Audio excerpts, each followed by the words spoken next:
Hello student. आज के इस वीडियो में देखेंगे 8th ग्रेड अभ्यास पुस्तिका आपका नई सेशन 2025 और 26 जिसका हम लोग पाठ नंबर 6 भक्ति के पद। प्रश्न 1 है मात्रिक छंद दोहा में पहले तीसरे दूसरे चौथे चरण यानी विषम और सम चरणों में कितने कितने मात्राएं होती है। 13 11 11 13 या फिर 11 11 13 15। इसका राइट आंसर ए ऑप्शन है। दूसरा चरण चरण वार मात्राओं की दृष्टि से दोहा का विपरीत छंद कौन सा है। विपरीत छंद आपका ऑप्शन है चौपाई, सोरठा, कुंडलियां या फिर छप्पे। इसका राइट आंसर भी सोरठा। आगे है श्री राम की भक्ति करने वाले इनमें से मुख्य कवि कौन है। श्री राम की भक्ति सूरदास, मीराबाई, तुलसीदास जी, रहीम जी। इसका सही आंसर है तुलसीदास जी।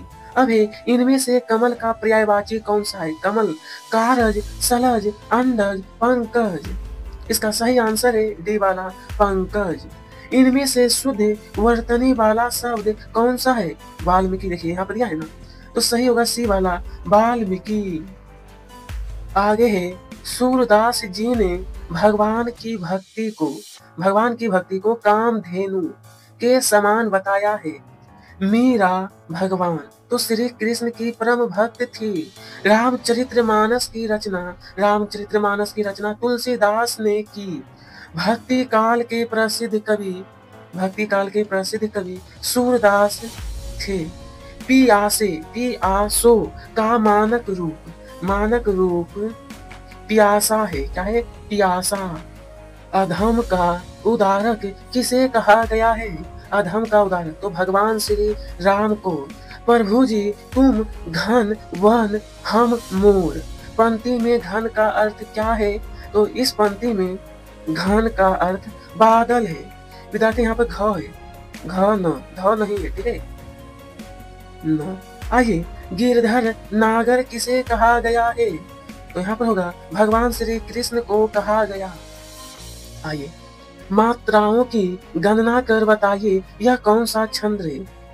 फुलही फलही नावेत तदपि सुधा बरसही जलद मूरख हृदय नाचेत जो गुरु मिलही विरची सम। अब बोला इसमें कौन सा छंद। तो देखिए सरोठा छंद है। सरोठा छंद।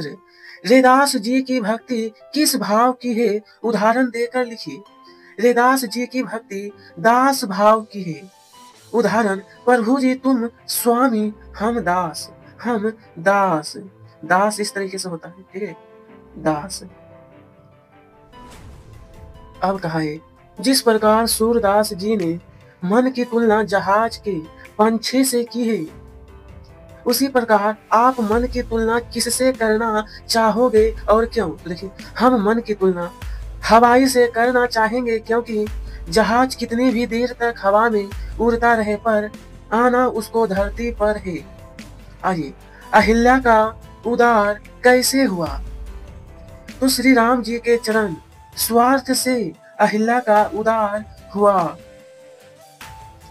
अब देखिए खर्चे नहीं कोई चोर ना लेवे दीन दीन बढ़त सवायो पद में आए तद्भव शब्दों के तत्सम रूप लिखते हुए पंक्ति का भावार्थ लिखिए। राम नाम ऐसा धन है जिसे खर्च करने पर घटता नहीं और ना ही चोर उसे चुरा सकता है।